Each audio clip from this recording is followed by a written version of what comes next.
All right, ladies and gentlemen, this is Joe and Brianna, the Fullerton Informer. We're live coming at you from the studios of the Fullerton Informer in Fullerton, California. And we're here tonight with Sofia Smallstorm. Sophia, Hello, everyone. All right, great, Sophia. So what we've got going on here is just a conversation with Sophia and I over the issues, ladies and gentlemen. Over the issues. So, Sophia, what is it that you would like to discuss tonight? I know that every time we get together and we talk, there's never a dull moment. What have you been working on lately that's of interest? Well, Joe, I was looking into the glyphosate issue recently, and I called you to tell you about that. So we could start there. It's a very, very important thing for people to understand, in my opinion. I did not understand this until very recently. Not that I didn't understand it, I didn't even know it. So we've all heard of Monsanto, right? And we've heard of Roundup. And the key ingredient in Roundup is this herbicide. It's a molecule called glyphosate. It's a chemical. And glyphosate is something that inhibits in plant life and bacteria the shikimate pathway. So humans and other higher life forms can sometimes outsource the production of certain compounds to other life forms. So we harbor a lot of bacteria in our bodies, and we eat plant foods, and we derive 3 very important amino acids from bacteria and plants. We don't make those amino acids. And what this Roundup product containing glyphosate does is it shuts down the plant's process to make these 3 amino acids. And therefore, we don't get them. And those amino acids are phenylalanine, tryptophan, and tyrosine. And they are all very, very important to the production of neurotransmitters. They help us sleep. Tryptophan, you've heard of that, helping people sleep. And the fact is that without these amino acids, we turn into insomniacs, we become aggressive, we develop insatiable cravings for carbohydrates. I mean, does this not describe, and we are extremely depressed. So does this not describe the human condition today? Well, it most certainly does. Once again, ladies and gentlemen, for those of you who are just joining us, I'm live with Sofia Smallstorm, and she has a website. It's called AboutTheSky.com.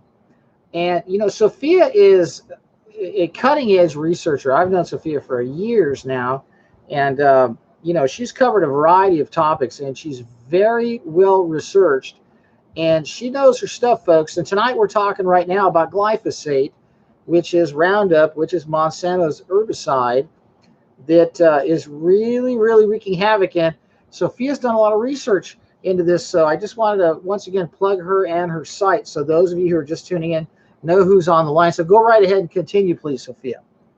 Right. So the one thing it does, this glyphosate chemical, it shuts the pathway down in plants and bacteria that make 3 very important amino acids for us.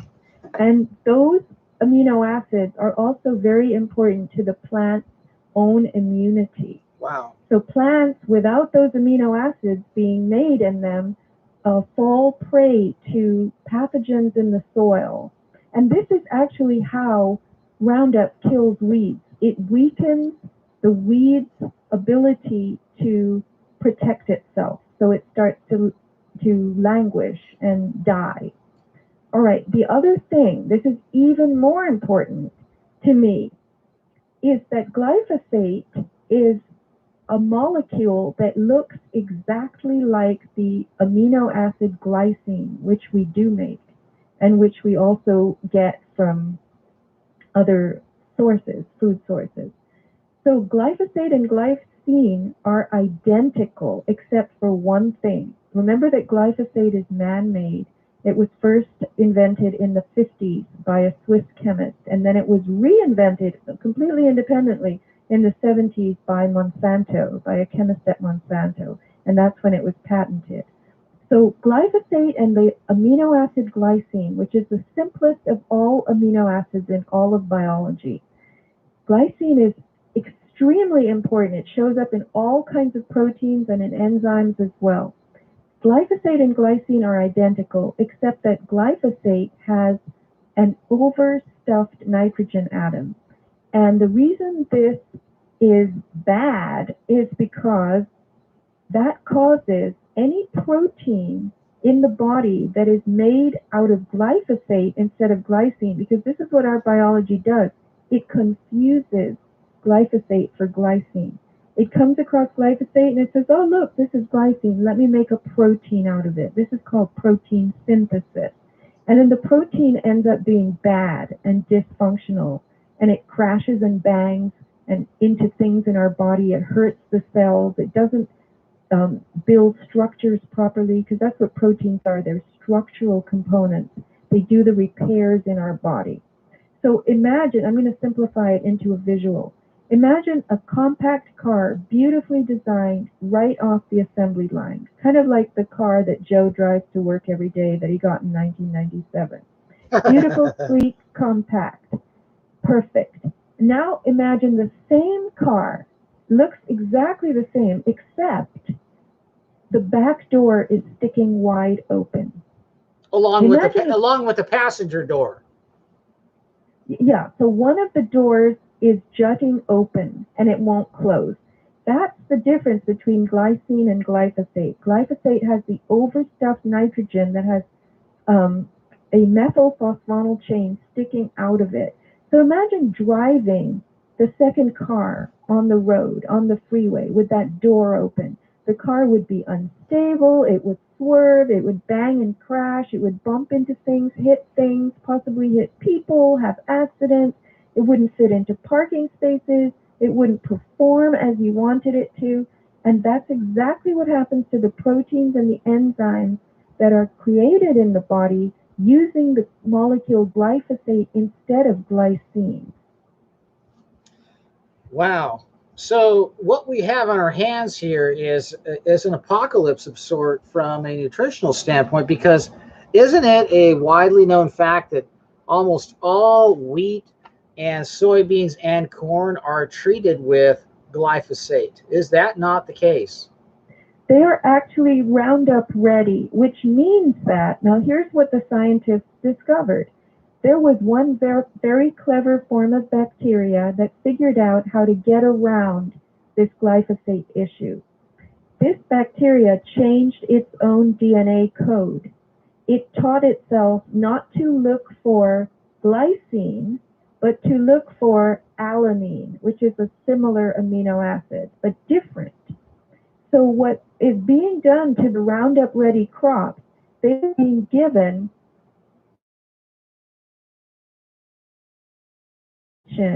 that changes their how they become immune to glyphosate, because they don't even try to uptake excuse me, Sophia, we were interrupted there. Can you please go back to where you left off with alanine? You were speaking about alanine, and we had an interruption in our broadband connection. All right. So there is a form of bacteria that taught itself to get around the glyphosate problem. It changed its DNA, look for alanine instead of taking up glycine. So that's what science has figured out to do with Roundup ready crops. Those crops are given a gene insertion, a genetic modification that tells their DNA not to uptake glycine, but to uptake alanine instead. And this is what gets those crops around glyphosate. They aren't even affected by it because they have a different coding. I call them Franken crops. Let me ask you a question. So they've found a way to manage to engineer plants to have a workaround against this this Roundup. Let me ask you a question. So when these plants end up making their proteins with alanine, Tell me what that does to the food that we're eating as a result of this switch per se being the case. No, the plants, okay, the plants have a slightly different enzymatic effect in them. But what happens, because they're treated with Roundup, get Roundup on them, because Roundup is sprayed to kill the weeds. So the plants themselves, the Roundup Ready plants, are not affected by the Roundup, but they have it on them. So they bring us glyphosate. When you eat wheat that has gluten, that has a glyphosate on it or in it, when you are getting the glyphosate in your system, your body does not know what to do with it. It can build it into a protein, but that protein fails, and your body tries to denature that protein, and it ends up not being able to do anything positive with the glyphosate. Glyphosate ends up in residues that are harmful to you. Well, and I might add, folks, to denature a protein requires enzymatic action or a tremendous amount of heat or energy. So, it certainly sounds to me like what is happening at the very least is a tremendous burden on our bodies. Now, you mentioned the succinate pathway. Isn't that the Krebs cycle? Isn't that what's commonly referred to as the Krebs cycle? No, succinate pathway is different. The Krebs Okay. cycle has to do with respiration and the packing of ATP. Tell The us. succinate pathway is a 7-step organic chemistry process in plants that allows them to make some amino acids, the aromatic amino acids. Tell us what glyphosate does to the Krebs cycle, because I know there was some discussion of what this pesticide does to the Krebs cycle, because I know that was an integral part of. I know fluoride has a direct action on the Krebs cycle, but does glyphosate affect the Krebs cycle? I don't know, Joe. I haven't come across that. Okay. All right. Well, anyway, back to what you were saying. So what's happening is this glyphosate is ending up in our bodies, and that's a problem. It's ending up in our bodies, and our bodies are trying to make proteins and enzymes out of it. And those proteins and enzymes do not function properly, and they cause us to degenerate. So, for instance, wow, you have a substance in your body called collagen. Collagen is a structural material. It's a protein. And that collagen is being made out of glyphosate now instead of glycine. And people's collagen-containing tissues are degenerating. We have a protein in our muscles called myosin. And myosin tells your muscles, both striated fibrous muscle and smooth muscle, how to contract. It is very important in the function of your muscles.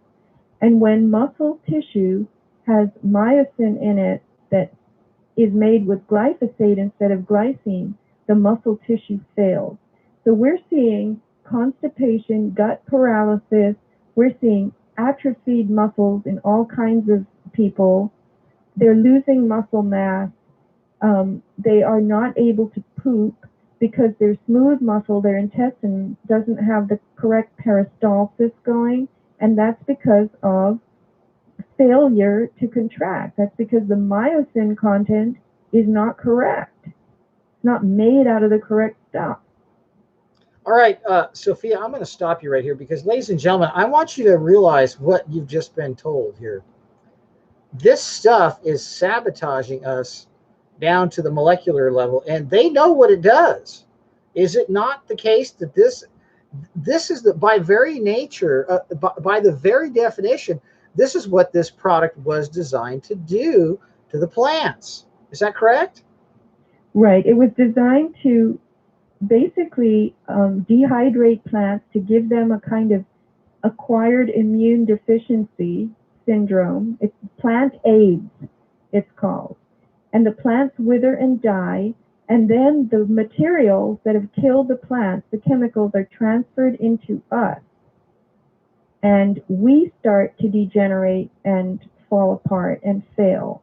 Now, it's all cumulative. So the longer you live, the more this glyphosate accumulates in you. and the less you can do with it, because as it accumulates, it cannot be denatured, it cannot be easily excreted, it just hangs around. One reason that your gut wall leaks is because your body, when it encounters glyphosate in your gut, in your intestinal tract, it says, what's this? I've got to draw water from the blood immediately and flush this out. And so it opens that gut wall and it calls for water out of the bloodstream. And that's why people have leaky gut, because when their gut wall opens, then all of this half digested, half broken down material goes out too early. And that's what causes the Th2 immune system to go nuts and to start making antibodies. And that's the beginning of autoimmune disease. So what I predict will happen, Joe, and then I'll give you the good news. The bad news is that they have a new vaccine therapy called IgT, immunoprophylaxis by gene transfer. And I predict that they are going to offer us the same genetic engineering that will turn our bodies off to glyphine, that will make us immune to glyphosate, because people are ending up with diseases. And this is one thing that Stephanie Seneff, she's the main person who's brought this information out. We need to give her credit. She's a researcher at MIT. Okay, please tell everybody who she is and where her information can be found. Okay, Stephanie, Seneff, Seneff, like Frank. She's in computer science at MIT, but she's a very brilliant woman. She started to look into glyphosate because she had friends with an autistic child. And the rate of autism she had noticed was going way, way, way up. It most certainly is. It's out of control. Yeah. She has correlated the use of glyphosate, the introduction of glyphosate into the food production in America really began in the 70s. It was used as a desiccant. Remember I said it gives plants AIDS, it dehydrates them. It is a drying out agent. It starves plants of water. That's one thing it does. So what they do, even farmers who are not GMO growing farmers, they will spray tons of crops with glyphosate at the very end before they harvest them, because glyphosate dries out the crops and causes them to shrink. Therefore, they're easier to harvest and they can pack more into the transport trucks. So on all of our core crops, they spray glyphosate. Wow. They spray it on wheat, oats, barley, rye. They spray it on sugar beets, on sugar cane, on canola, on lentils, on legumes, on beans, on soy, on anything you can imagine. They're spraying glyphosate as a desiccant. And this was practiced before Roundup. Roundup Ready plants came out in about 1998. And that's when the use of glyphosate basically doubled. So what Seneff has noted is that this enormous increase in degenerative disease, autoimmune disease, neuromuscular issues like Parkinson's, ALS, MS, these kinds of modern ailments, as they call them, have directly risen hand in hand. The graph is almost identical with the introduction of glyphosate into the American food production. And this is all brought to us by a company called Monsanto, which is now going to disappear because it's been absorbed by Bayer. So we're not going to hear the name Monsanto. We're going to hear Bayer. I remember back around 1999, I was reading about what was called the Terminator seeds, whereas these seed producers were going to engineer these seeds to only germinate if you bought the solution to dip them in before you planted them. So what was happening is these farmers in all these countries were freaking out and refusing to accept our imports, because after all, everybody knows that you glean a certain amount of your crops to make seed out of for the following year's planting cycle. But what was happening is these terminator seeds that had this gene, they would harvest the seeds, dry them out, and plant them at the right time, and they were finding out that they weren't germinating. So you had to buy Monsanto's solution. Can you imagine the amount of control you will have over the food supply if you can keep seeds from growing unless you have access to a solution that they could sell for whatever the price they choose to sell it at would be? That's horrifying. And yet that is actually still going on. The terminator seeds are actually finding their way across the entire face of the earth. And nations have fought tooth and nail to keep these crops out of their countries. What do you know about the terminator seed, Sophia? Have you done any research on that component of Monsanto's operation? I heard about those a long time ago when I watched the film The Corporation. Remember that in the early 2000s it came out? And they were up in arms in India because the very poor farmers were finding that they had to re-license every year from Monsanto these seeds. And it runs against, human culture that's thousands of years old.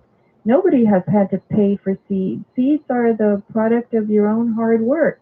And yet we know that they have the big seed vault, in Norway or wherever it is. And I know that they're doing experimentation with all those seeds up there. And this is the thing, Joe. They're going to offer us the opportunity to be Franken beings ourselves. Wow. And I did an interview with Sage of Quay called The Glyphosate Agenda. You'll hear much more in that show because it was very long. And I had my notes, and this is late at night, and I don't have notes handy. Well, Sophia, we could pick this up another time on the glyphosate issue because, what I like to do with this channel is scratch the surface initially to get people to have a basic understanding of what the agenda is, and then we can go into further detail upon a subsequent broadcast. But the important thing here is, folks, is that we're under assault, and the very staples of our diet, we've been given this food pyramid whereby we're supposed to have X amount of servings a day of grains. And the grains are the intended target of this chemical concoction that is wreaking havoc on our bodies. And what we have are all these chronic metabolic disorders, all of these degenerative conditions, and it's making a lot of very healthy people very sick at a very young age. And everyone's scratching their head going, my goodness, why is everyone falling apart? And of course, there are a lot of correlative factors here. I mean, we've got increased immunization rates, we've got the chemtrails, we've got the wireless proliferation.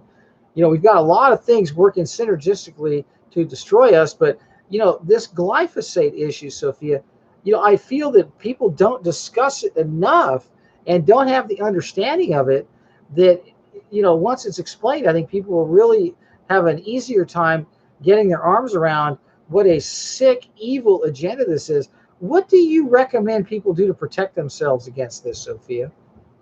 Well, I think that you really have to pay attention to what you're eating. You absolutely cannot reach out and grab something off a shelf and eat it.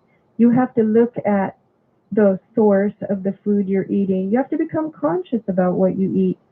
And then the other part is there is some good news, Joe. Stephanie Seneff did a presentation, and you can go to Google YouTube and just type in Stephanie Seneff glyphosate, and you will see her presentation. Now, I'm just warning you, she is very science-minded. She talks extremely rapidly, and she really talks for her peers. I had to slow her presentations down to 0.75 speed, listen to them again and again, take notes, and this is why I have tried to, synthesize and simplify what she's saying while I give her credit, because I certainly didn't spend the years looking into this the way she did. Just so people can understand that this is how it works. This is how it functions. Our protein synthesis is a very important part of our biology, and so is enzymatic activity. And our enzymes and our proteins are being made with this impersonating molecule that went off patent years already. And now China makes gobs of it. I think that there were I want to say 2 billion kilos sold of glyphosate Oh in my gosh. 2016. You know, you go to the Yeah. store, Sophia, and there's cases of this stuff stacked up at Walmart, at Home Depot, at Target. I mean, it's like, I don't know who the heck buys it all, but boy, they have put this stuff everywhere. It's almost like they expect people to be drinking it by the Well, concentrations I've seen in these retail it's in establishments. our rain. It's in the groundwater. It's in the air. You'll breathe it. Chances are you've got a neighbor who's spraying this stuff mindlessly and thinks nothing of it. So the good news, Joe, is that there is a function for oxidants and antioxidants in the body. We're always told about antioxidants. Get plenty of antioxidants. But the body uses oxidants and makes oxidants to bash up and bang and smash molecules that it needs to break down. Oxidants are very, very active in breaking things apart, reactive, you could say. And there is an oxidant called chlorine dioxide that can break glyphosate down. This is what Stephanie Seneff explained in one of her more recent presentations.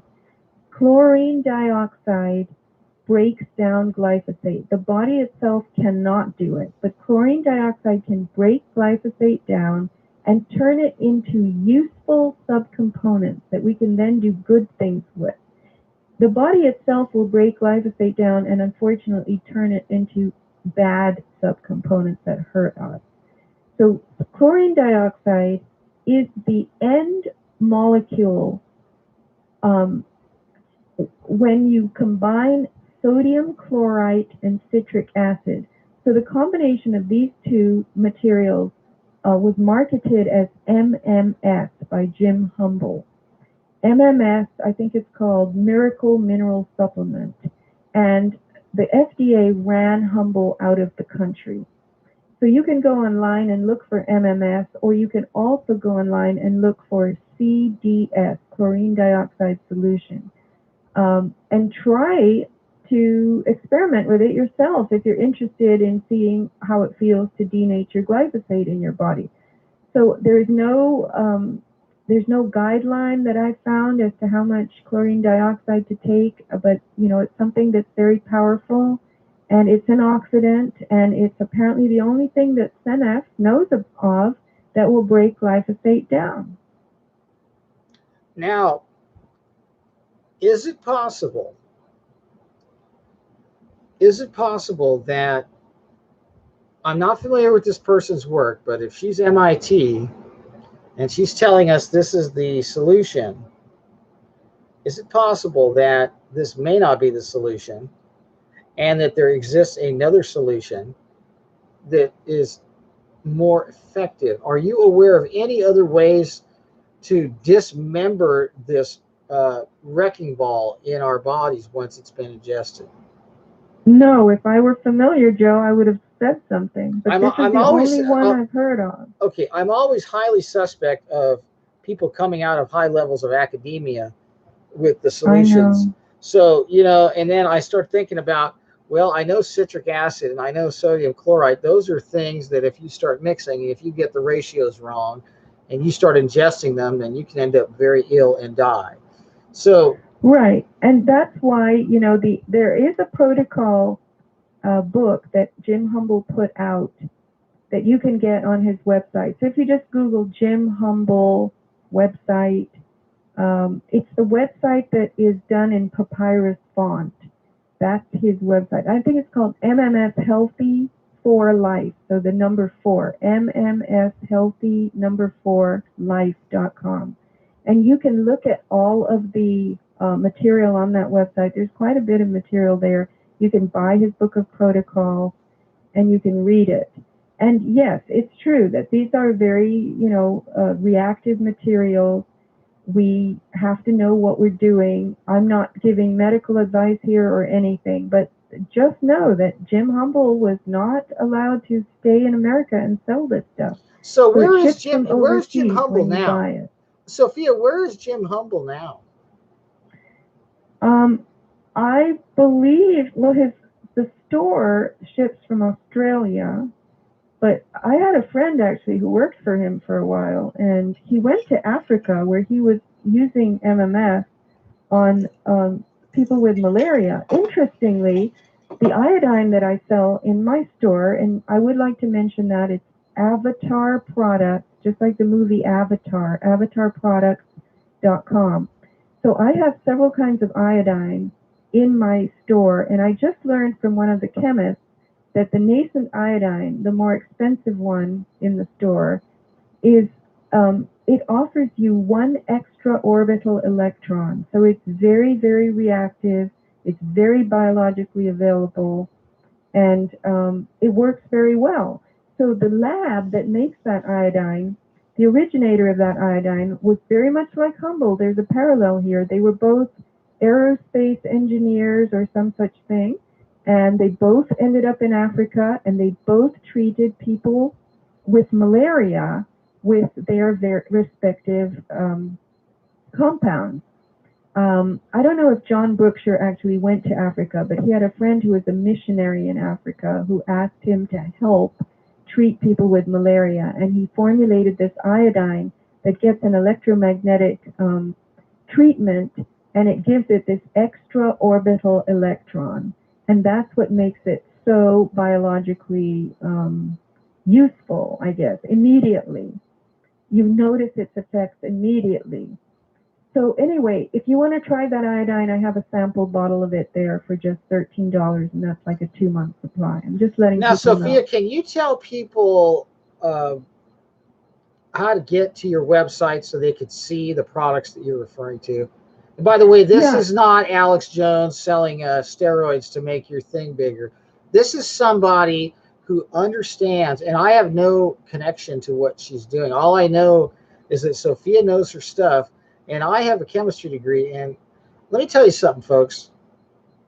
I have a bachelor's degree in chemistry, and I have a bachelor's degree in biological science.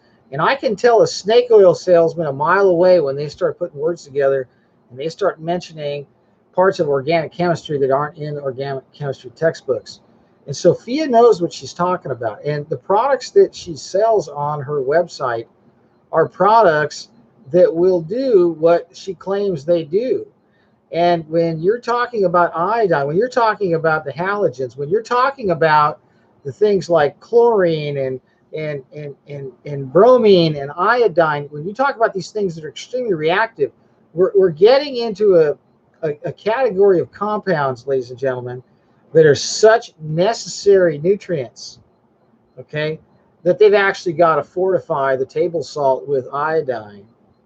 Okay, it's so important that you have this compound in your body that they've actually got to add it to the salt, because if you don't have enough of it, your thyroid will burn out and have all kinds of problems. But more importantly, this issue of oxidants, all we hear about is antioxidants. And Sophia, can you speak to that? Because to be honest with you, most people will probably have never heard of the fact that they need to be consuming oxidants. Go right ahead. well, your body makes its own oxidants, and it uses oxidants to break things down. And the thing is, you need antioxidants to neutralize the oxidants. So right now we have a condition going that's called oxidative stress. Many, many people alive today are challenged by so many different things that their bodies are in a breakdown state rather than a build and repair state. And that is also referred to as oxidative stress. That means their cells overall are losing energy. And I might add that, by the way, Sophia, I don't mean to interrupt, but I need to inject this. Microwave exposure from Wi-Fi and cell phones and DECT phones and all kinds of wireless devices that emit microwave and even millimeter wave emissions cause oxidative stress on cells. So just another reason to really, really pay attention to what we're talking about here. Go ahead and continue, please, Sophia. So if we really simplify it, Joe, I was pretty taken by this statement. There's only one disease in the whole world, and that disease is mitochondrial failure. That means that these tiny little, they're called organelles in your cells that are they're reconstituting or repacking the fuel molecule ATP, adenosine triphosphate. When the mitochondria cannot do what's called aerobic energy processing, it's also called respiration, oxygen phosphorylation. When they can't do that anymore and they can't get electrons and put them in the ATP, the nano battery called ATP, that then gives your cell enough electricity to do its basic housekeeping and its work, when the mitochondria fail in a particular cell system or tissue cluster, that's when you develop disease. So there's only one disease. All disease stems from mitochondrial failure. Now let me say something even more interesting. Mitochondria are not human. Mitochondria originate from bacteria. They are derived from ancient bacteria, and they are little things that we harbor in our cells that do a very important kind of work for us. So we have integrated another life form. Same with the bacteria in our gut. The bacteria in our gut, quadrillions of them, digest our food. You eat your food, you can cook it, you can buy it, you can look at it, you can arrange it on the plate, you can bite into the delicious sandwich, swallow it, but after that you cannot do a damn thing about the food that you've just eaten. You are dependent on quadrillions of gut bacteria to digest that food. And without those bacteria, if those bacteria are sickly and they don't even have a shikimate pathway and they can't protect themselves, you're going to get pathogenic substances in your gut that aren't going to break down your food properly. So we are very, very dependent on a lot of integration, even integration of other life forms in our body. So this idea of making energy, the cell takes electrons and it uses them, and then when the cell has expended electrons, it needs more. But if there are no more electrons for it to get, because the mitochondria are withering and failing, then that cell undergoes what's called oxidative stress. It's losing energy. And when it loses energy at a high rate, it will eventually die, or it will become diseased and limp along, or it will revert to a throwback that we have called glycolysis, where it will now start to make, with enzymatic activity, energy in the cytoplasm rather than the nucleus. That's called glycolysis. That's a last-ditch resort for the cell, and a glycolytic cell can often turn cancerous. It goes into a mad psycho mode of over-reproduction, over-division. Cells are allowed to subdivide about 70 times, and then they conk out. They're dead. And when they keep subdividing, that's a tumor, that's cancer, that's a cell gone mad because it's trying to preserve itself.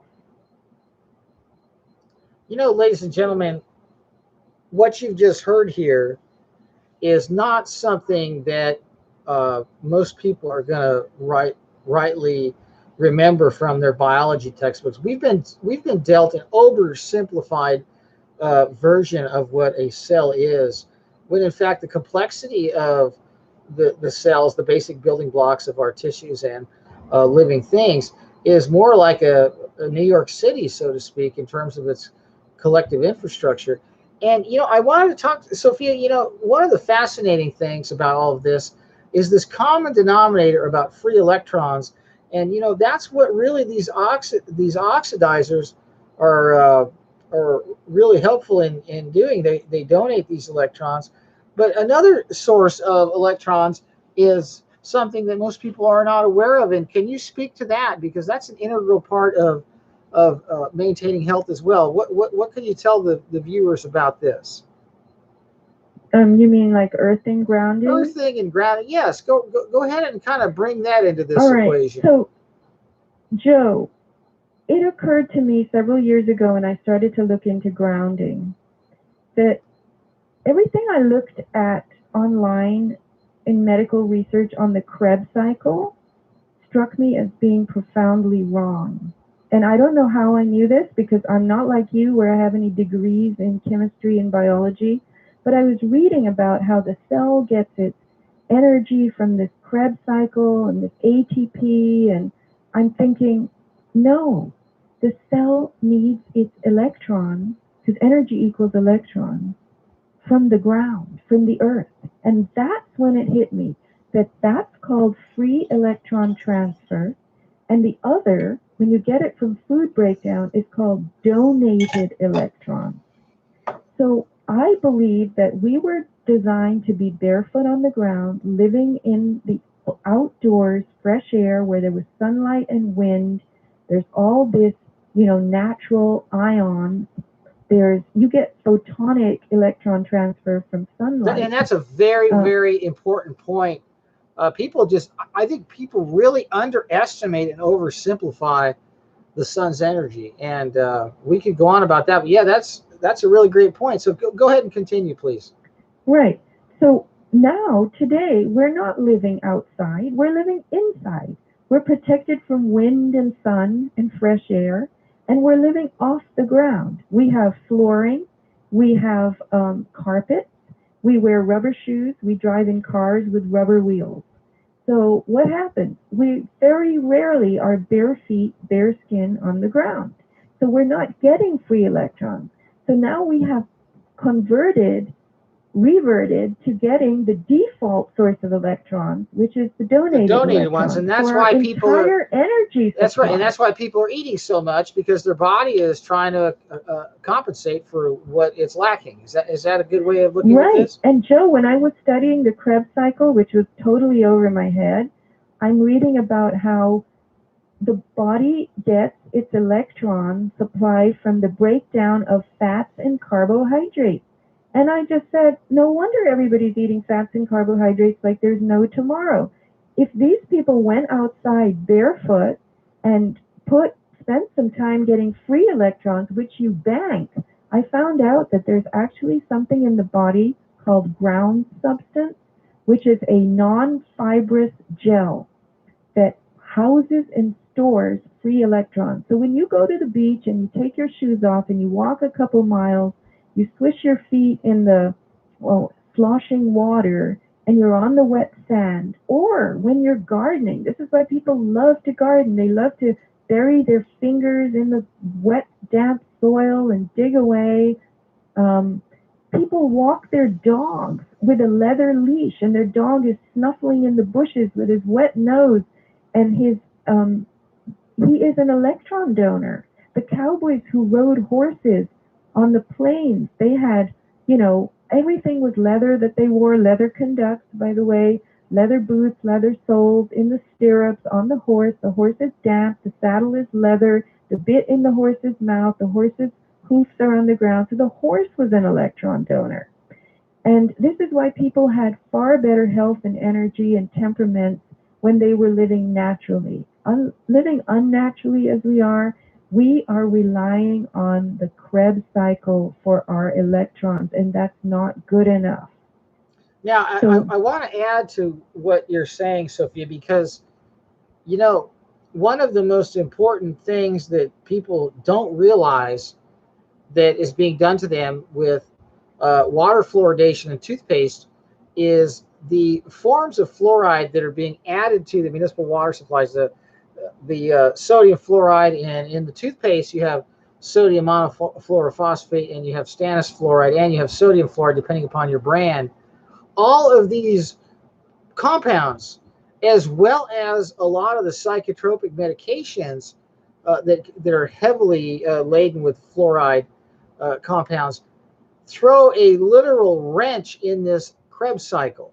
And so now we've got people walking around in rubber soles, living on the 10th floor. They're blocked from the sun, they're blocked from the wind, they're blocked from the fresh air, and they're not getting any free electrons from grounding. And so now what they've got is they're attempting to get these donated electrons from this glyphosate-laden wheat and this glyphosate-laden meat, and the fluoride dosing is inhibiting the electron transport chain in their body. So this is really, really, when you couple that with all the damage and degeneration the glyphosate consumption is creating, It is no wonder that people are succumbing to such a myriad of chronic metabolic disorders. And yet, like I always say on this program, the solutions to complex problems are so simple. And so here we have it. It's, I mean, barefoot in the sand, right? I mean, and, I noticed, Sophia, it's amazing because, when I have a couple of days off and I really go at it in the backyard, and you've been to my home and you've seen all the stuff I'm growing here. I like to have a green thumb, and I spend a lot of time lifting and digging and moving and swimming and enjoying the sun and walking around barefoot. I notice I don't have much of an appetite on those days. Exactly, Joe. That's what happens when you ground. It's amazing. And you don't have.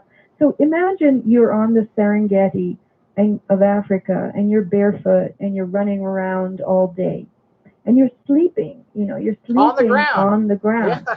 And then imagine that you clamber onto a dead, fallen log, and you sit there for a while. Now, dead wood doesn't conduct. So in that short span of time that you're off the ground, your body will go to the Krebs cycle and get some electrons that way if it needs them. That was a secondary measure that the body has. The primary measure of electron obtainment needs to be that free electron method, not the donated electron method. I'm going to say something, though, about iodine, because the reason I have a store that sells this stuff that deals with bioremediation is because of my own experiences. So when I turned 50, even when I was in my 40s, I started to get all draggy, especially as the days got shorter, October, November, December. And, I would have to drag myself off to go swimming in a pool because you can't swim the ocean easily in November, December. And I just felt crappy by 3, 4 o'clock in the afternoon. I'm not a coffee drinker, so I didn't stop at Starbucks and have a coffee. And then I ran into someone who was a nutritionist, and she sold me a bottle of iodine. She just started telling me about iodine, and it resonated, and I went, I'd like some. I bought some. And within 2 weeks of taking just a couple of drops of iodine a day, I felt like $1,000,000. I couldn't believe it. It was November. And here I am feeling fantastic, just like I feel in July and August, which is when I am swimming in the ocean 1 mile a day and there's tons of sunlight. I'm a lean, mean fighting machine. I have no energy issues. And suddenly in the middle of November, I'm feeling like that. And I said to myself, this has got to be iodine. And then I realized that iodine is abundant in seawater, and I was absorbing it transdermally. Taking the drops gave me a very similar experience, and I became an iodine nut. Well, like I said, iodine is such a necessary nutrient that they've got to fortify the salts with it. And, they're not going to tell you why on that Morton bottle at the store they've got a statement that says contains iodine, a necessary nutrient. They're not going to tell you about this, folks. They're not going to explain this to you. But this information that Sofia Smallstorm is putting out there is something that is not readily available to most people in terms of understanding that there are 2 sources of energy, folks. There are 2 sources of energy, okay? And one of the sources of energy you've been tricked into not being able to receive by the way they've socially engineered your life with the living arrangements and the building materials and the clothing options and the way we conduct our daily lives. And go ahead, Sophia. This is really important that people understand this. Okay, so I can tell you all the weird stuff that I've been thinking about over the years, and I mean, we could talk all night. I'll throw in as much as I can, and then maybe you'll invite me back and I'll tell more. So, Joe, I finished reading a book recently called The Iodine Crisis by Lynn Farrow, Farrow, F like Frank. And I found out that people have been using seaweed, iodine. Seaweed contains iodine. Remember I said iodine is abundant in seawater. Now listen, walking on the beach, you look at kelp, it's brown because it concentrates iodine. And I found out that for 15,000 years, people have used iodine to treat all kinds of conditions. Lynn Farrow writes about some, ancient remains that were found in, I don't know, South America, and archaeologists determined that these people had walked 100 miles to the shore to trade for seaweed, which they had then made into these ropey things that they chewed. She called them lozenges. And these were found actually in these stone archaeological remains. There were these fibrous materials that turned out to be seaweed. In not so olden times, people actually draped their four-poster beds with seaweed in order to get the aromatic effects, the off-gassing of iodine for convalescence. People were sent to the seashore to convalesce. I need to stop you right there. I want to tell you something, folks. And I want you to understand this. This is extremely important. When there are nuclear detonations or when there are nuclear releases, radioactive iodine is one of the chemical elements that becomes airborne. And your body will absorb the airborne radioactive iodine, and it will actually flood your thyroid. Your thyroid's like a giant Hoover vacuum cleaner that's sucking in iodine all the time. What she's talking about here, folks, is a fact. Sea lettuce and kelp and other sea lettuces off-gas iodine. Iodine can be applied transdermally, absorbed through the skin. It can also be breathed in through the air. Iodine is something that you can get in a variety of ways. So I just want you to understand what she's talking about. These ways of convalescence in antiquity have become lost arts, folks. And these are things that people do not understand, that, like I said, and I'll continue to say, the most complex of problems have the most simple solutions. And when I say this, I don't make those, I don't make that statement lightly. Everything out there that we've been trained to understand tells us that complex problems have extremely complex solutions, and that you need to enlist the help of someone who has a completely complex understanding of the complex solution. Folks, we're talking caveman, batshit simplicity here. Okay, go ahead and continue, please, Sophia. So, Joe, I want to tell the listeners how iodine was demonized. 1948, there appeared two people, Israel Chaikoff and somebody by the name of Wolf. And they produced a series of articles that ran until 1963, 48 to 63. And they told the world how bad iodine was, how it messed up the thyroid, how toxic it would be to the body. And the entire AMA embraced this. The whole medical profession fell hook, line, and sinker for this. And today doctors ooh and ah when you tell them you plan to take iodine, and they tell you it will mess up your thyroid. Now let me make this very, very simple and clear. The thyroid is one of the master glands of the body. It is the master gland. It makes only four things, four hormones: T1, T2, T3, and T4. Those are the abbreviated terms. So T4 is thyroxine, and the 1, 2, 3, and 4 in T1, T2, T3, and T4, that denotes the atoms of iodine in the hormone. So you understand how essential iodine is to hormone production by the thyroid. It's an integral ingredient. The thyroid cannot make its hormones correctly without iodine. And iodine shows up. It travels to every single, they demonized it. And they put fluorine, chlorine, and bromine. What happens? Fluorine, chlorine, and bromine, if you look at them in the periodic table, they line up with iodine columns. They're called the halogens, the family of halogens.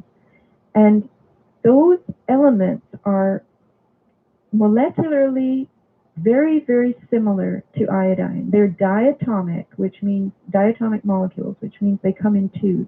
So oxygen is a diatomic molecule, O2, hydrogen, H2. Iodine is I2, fluorine is F2, bromine, same thing. Two atoms like to be with one another and they form a molecule of the substance. So the electromagnetic charge is highly negative in all of them, in all the halogens. The atomic mass is very similar. So the body, the poor body, is like a biochemical blind man. The body is not used to having to deal with 100,000 man-made things all day long. It's used to a few simple things that it gets from nature. And unfortunately, when it sees or when it encounters bromine, chlorine, and fluorine, it mistakes them for iodine, just the way it mistakes glyphosate for glycine. And it starts to use chlorine, fluorine, and bromine in its biochemistry.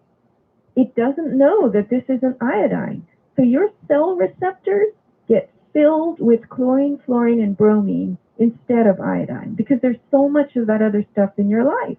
And your thyroid tries to manufacture hormones made of fluorine, chlorine, and bromine. So you get fluoridated thyroid hormone, brominated thyroid hormone, chlorinated thyroid hormone. And that is sent all over the place in your body. And your poor body tries to use it, and it just cannot thrive. You know, I want you to listen to me, folks. Sofia has just given you a junior and high school lecture on chemistry that was 100% concise and to the point with stunningly accurate pinpoint accuracy. And let me tell you something. You'll see your municipality, whether it be your city or your county or even the regional government that is running your water utility, Metropolitan Water District in Los Angeles or some of these local water companies in Orange County, they will put disinfectants in the water. And you can use any variety of the halogens, those diatomic compounds, and they will have oxidative properties to break up the toxins and the pathogens in the water. Have you ever seen them add iodine to municipal water? Never. Right. Okay. They've never done it. And there's no reason why they shouldn't be doing it. But I'll tell you why. Because like she said, 70 years ago, they declared war on a life-giving staple of humankind's existence in the system of it's unbelievable how they've given us fake everything. They've taken what is good and replaced it and given us what is bad. It goes for the glycine in the glyphosate mechanism. It goes for the bromine and the fluoride in the iodine pathway. Look, folks, your thyroid is designed to run on iodine. Your BMW is designed to run on 91 or 92 octane 76 or Chevron. You don't put Ralph's gas in your 650i. Your catalytic converter is going to take a dump on you. You cannot be putting this stuff in your body and expect not to have massive endocrine collapse and hormonal cancers and all kinds of chronic metabolic disorders that have no explanations except for the doctor's solutions. Well, your thyroid's shot, so we got to finish killing it. Isn't that what they do, Sofia? Right. They actually irradiate the thyroid. They cut out people's thyroids. It's really terrible. And then they put them on Synthroid and Armour thyroid. And 5-fluorouracil. I mean, they literally give chemo drugs to people with thyroid issues instead of giving them iodine. I know. Years ago, I would buy the roll-on stuff and put it on my stomach, and some days it would absorb, some days it wouldn't, because your body knows how much it needs. You can apply it transdermally. Your skin will uptake what it needs. You can't overdose on the stuff because it'll either stay or get sucked in. It's like, I don't know, have you ever, now some of you guys out there, hear me on this. Some of you guys that have had to start up a lawnmower or an outboard motor. I've been out in the ocean where my motor conked out on my boat, and I was 10, 15 miles out halfway to Catalina, and the darn thing conked out on me. And I had to get out the ether, and I had to pop the top off it, and I had to start squirting the ether into that foam on the carburetor. and it sucked in. You could hear the engine sucking in the gas that it needed for the combustion process to get the thing fired up. Your body is hungry for iodine. It sucks it from the air, sucks it from your skin, and it sucks it from your food. And they have sucked it away from us. And I want to tell you, folks, this complex problem and this chronic metabolic disorder of the thyroid that is afflicting so many unsuspecting people has a caveman batshit simple solution, and it is iodine. Joe, and this is why I sell 3 different kinds of iodine in my store, avatarproducts.com. And I'm telling you, some of it is really inexpensive. I have a bottle of nascent iodine for $20 a full ounce. That's a great price. A couple of drops a day, folks. Sometimes it's all you need. Now, obviously, not all of us can bathe in the ocean. But I'll tell you this. You know what's amazing is when I do swim in the ocean, I was down in San Diego during the summertime, and I was in Lake Arrowhead doing laps in Lake Arrowhead. And let me tell you something, folks. You feel great when you come out of natural sources of water. It's not the same as my swimming pool. It's really amazing. And you feel the difference, and it's not psychosomatic, folks. It's electromagnetic. It's electrochemical. We are electrochemical beings, folks. The periodic table, you look at the trends, the electron affinity, and you could go into all the properties of all these elements. They know what this stuff does. They know what's good for us, and they know what's bad for us. And let me tell you, they don't give us what's good for us. They give us what's bad for us, and they tell us it's good for us. And I'm telling you to break your conditioning and open your eyes to some simple facts. Go to her website and throw a Jackson at it, and it can't hurt you. I can tell you right now, you're doing more damage on a daily basis with that sodium monofluorophosphate and that calcium carbonate and that sodium saccharin and that crest that you're putting on your toothbrush that comes in a box with a poison control warning and telephone number on it. So I need you to understand something. You got to stop consuming these toxic halide compounds and start consuming the halide compound that is life-giving, that is iodine, folks. And it's dirt cheap. You can get kelp powder at the store, and it's unbelievable. You can get pink Himalayan salt, dirt cheap at the 99-cent store. Salt is good for you, folks. Just don't buy that crap that comes in that blue bottle with that girl with the umbrella on it.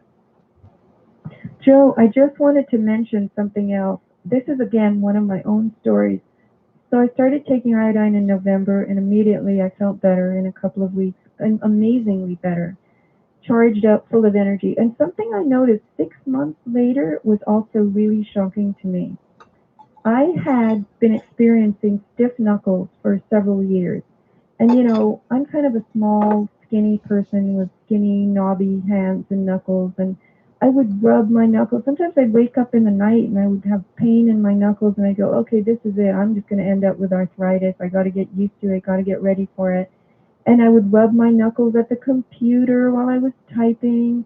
And then after 6 months on iodine, all of that was gone. I have hands that are limber, same way they were when I was in my teens and 20 years old. And I'm in my 50s, and all that knuckle pain disappeared. And I found out later that what fluoride does is it forms these burrs, these deposits. Fluoride loves biological calcium, and it seeks your calcium-rich tissues, your cartilaginous tissues, your joints, your bones. And by the way, Sophia, real quick, on those lines, that is why fluoride is prescribed and indicated for use in toothpaste and dental treatments, because it does exactly what you say. It actually ends up undergoing replacement reactions and binding to bones and binding to teeth and filling the gaps. But in reality, biologically, that sets the stage for cancer and fluorosis, dental fluorosis, and other things. So go ahead and continue. This is a very important aspect of fluoride metabolism. I know Dr. David Kennedy, who started life as a dentist. He lives here in Ocean Beach. And David Kennedy has spent more money than anybody else alive, his own personal money, fighting fluoride. And he was in the film Our Water that was supposed to be part of a trio of films. It was a very, very good movie about fluoride. I think you can find it online. But he spoke in that film of these calcium fluoride burrs. And it made so much sense. He said that the fluoride combines with the calcium in your cartilaginous tissues and it creates these spikes. And your body has layers of myelin sheathing over your bones and over your muscles. And what myelin really is, oh, myofascia rather, it's a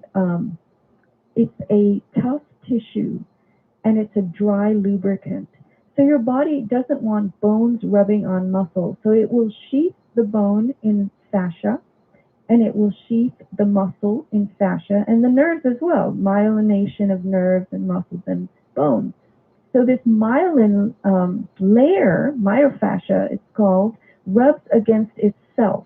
But if you have the calcium fluoride spikes in your bones or on your joints, then that fascia will tear. And that's what causes pain. And folks, so let me give you an analysis here, because what she's describing with pinpoint accuracy is exactly what the problem is. You see, what you got between your joints and your muscles and your connective tissues are layers of satin sheets.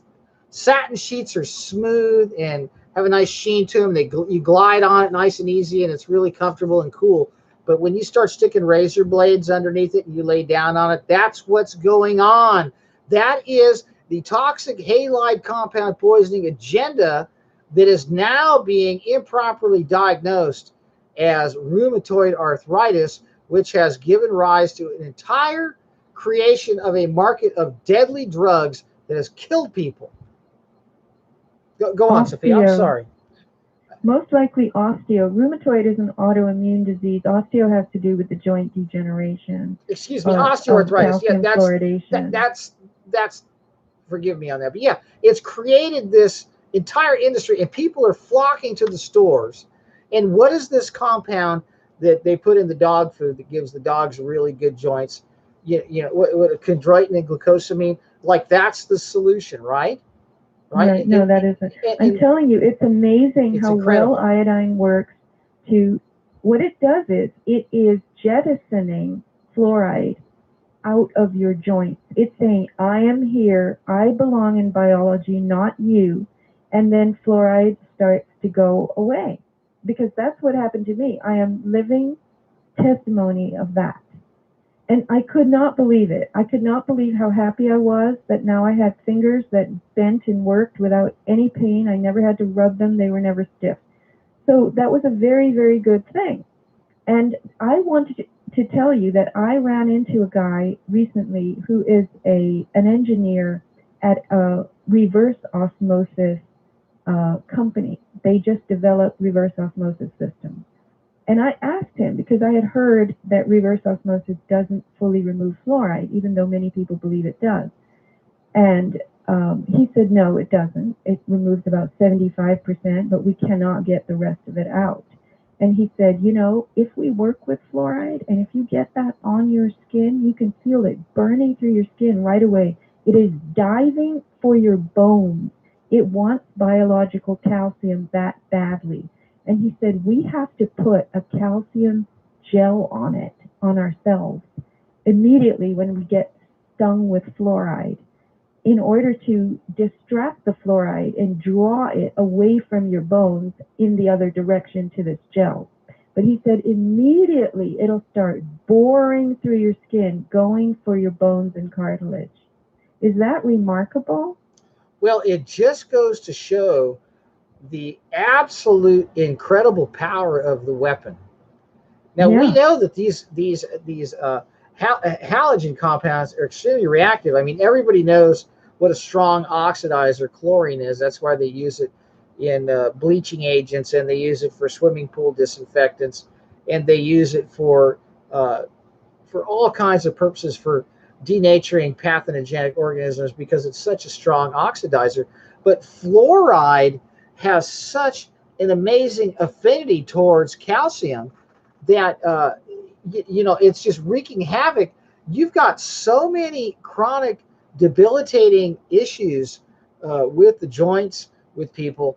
And I want to say that I know that there are a group of people out there listening to me that may not like what I'm about to tell you, but you need to eat menudo, because you need to eat the cartilage, and you need to eat these compounds that are the connective tissue of these animals to get these into your system as well, because that's another whole component of joint health. But what we're focusing on here today is keeping those razor blades out from under those satin sheets between your joints and your connective tissues, your nerves, and your muscles. And these are the ways you do it, folks. Iodine comes to town and it kicks out the people that have broken into the house. It is a much stronger element, and it belongs in your body. Your body knows it belongs there, and it kicks the straw man out of the hut, folks. And it's important that you supplement iodine. It is important that you understand that it can't hurt you. And it is important to understand the sources of iodine. One of them is Sofia's website. So once again, go ahead and talk about the products that you offer. And I'd be honest with you, folks, I have never had anybody on this show that's selling anything. But well, I don't want people to think that I'm just trying to flog products. You know what? At 20 bucks a jar, I don't think anybody's going to think you're getting rich. We're here to help people.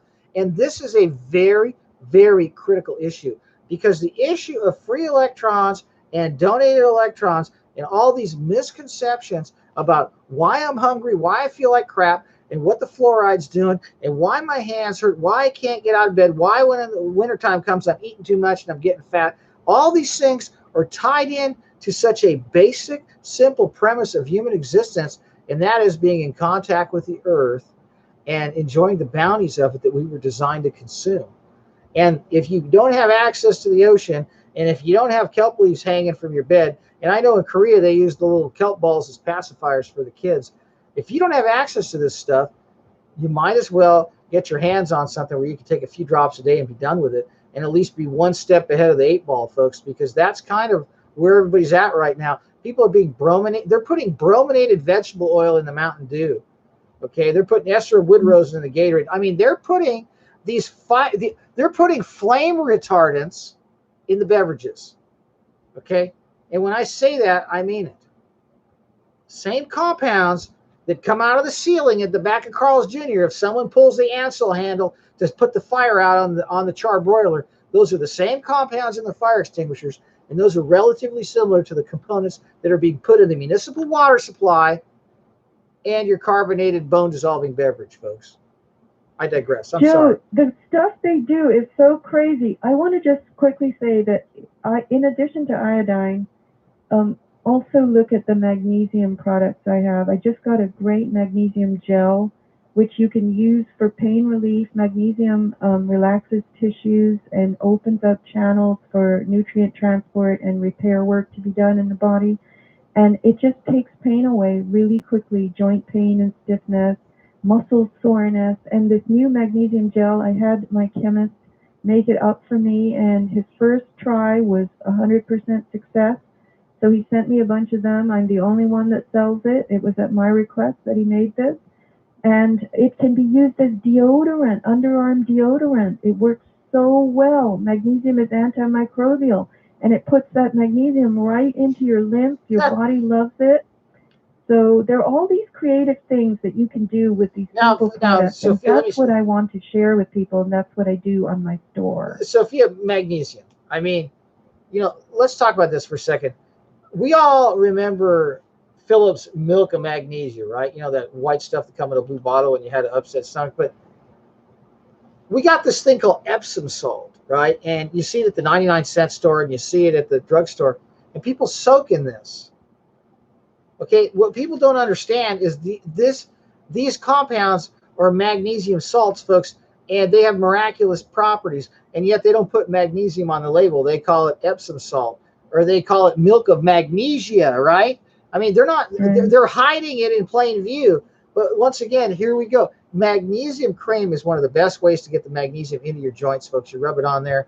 And magnesium is an incredibly underestimated and well-hidden secret in plain view of healing, folks. Just another prime example. I mean, I think probably iodine and magnesium are probably one of the most important healers, especially if you're dealing with joint pain and joint affliction. Go ahead, Joe, Sophia. I want to tell people something I figured out not too long ago. I had a booth at a farmer's market, and I would watch the people walk by. I was there for several hours every Sunday. And I could not believe the state of some of these older people. And then it hit me. Magnesium is the dominant ion within the cell. Magnesium is a great alkalinizer, okay? So we want our body to be alkaline, not acidic. When you have oxidative stress, you have acidosis. You have acidic cells, acidic bloodstream, and acidosis is the precursor for a lot of different kinds of failures and disease. So magnesium, because it's inside the cell, it is yielded to the bloodstream to keep the major organs going, because your body wants the blood to be alkaline, and it wants that magnesium to travel to the heart, the brain, and the lungs. Those are your major organs. So I would look at these old people stumbling along with these walkers, all stooped, and I realized their body is sacrificing the magnesium of the secondary system, which would be the skin, the bones, and the muscles, to give that magnesium to the heart, the lungs, and the brain. And you could see it in people that their bones are degenerating, their muscle mass is disappearing, they're all atrophied, and their skin is like parchment, because the body knows what's of most importance and what's of secondary importance. It would rather that you lie in a bed wearing diapers at 90 years old, withered and, 100 pounds, than letting your brain, your heart, and your lungs go. And so magnesium can be traded out of the cell to the blood for the benefit of these primary organs of greatest importance. And when you take a blood test and your doctor says, oh yeah, your magnesium is fine, your doctor cannot see what's inside your cell. He cannot see the dehydration, the withering, levels, the acidosis in the cell. That's why you need magnesium, more and more and more of it. It's amazing how your body will actually hurt itself to stay alive. And, I'm reminded of how when people are bombarded with chronic microwave exposure, Wi-Fi and cell phone emissions on a constant chronic level, they develop anemia, because the body ends up taking all of the iron out of the tissues, and it starts to force it to retreat into the bone marrow and into the blood-brain barrier area. And, it's the same thing when the body is being deprived of things like iodine. It'll start sucking in parts from Fred Sanford's junkyard to make the hormones out of, so to speak. And it'll rob the magnesium out of the other vital tissues to maintain the ones that are totally necessary for survival. So look, we got simple solutions to complex problems, folks.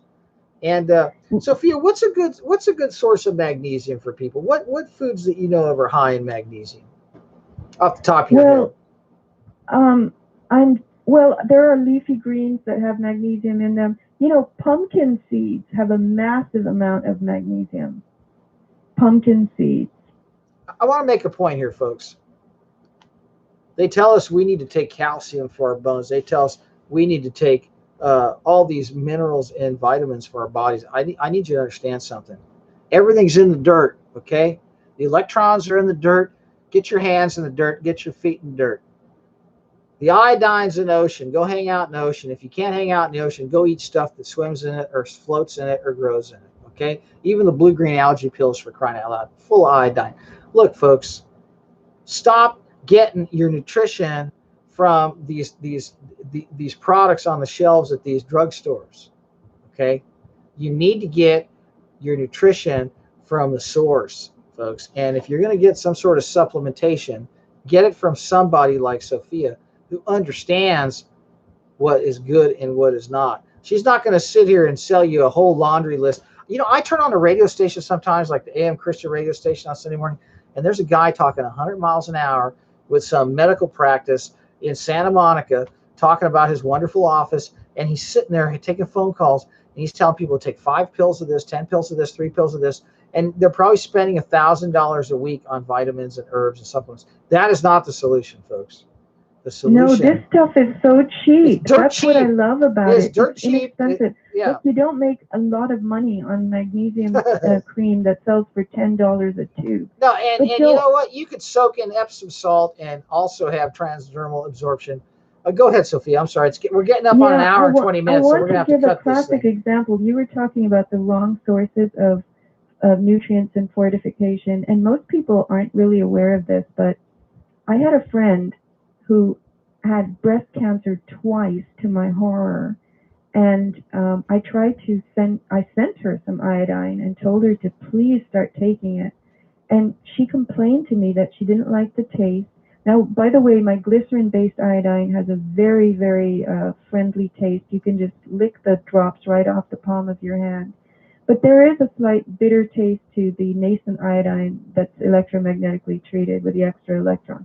But anyway, you know what? If you've had breast cancer 2 times, you don't complain about the bitter taste of something, especially when you're diluting it in water and you can dilute it so much. So I got a little bit upset with her, and she said to me that, she eats well, and I said, well, what do you eat? She said, well, I eat my whatever it was, her iron fortified Cheerios or something in the morning. And I told her about what I had seen on YouTube, and I sent her the videos. About the metals, and when you grind them up or something, they put a magnet on them. Yeah. It's crazy. You can take a bag of cornflakes or whatever it is, and you put it Ziploc bag, put some cornflakes in it, take a rolling pin or a bottle, crunch it up. Teachers do this. This is a school child's experiment. They do it in school.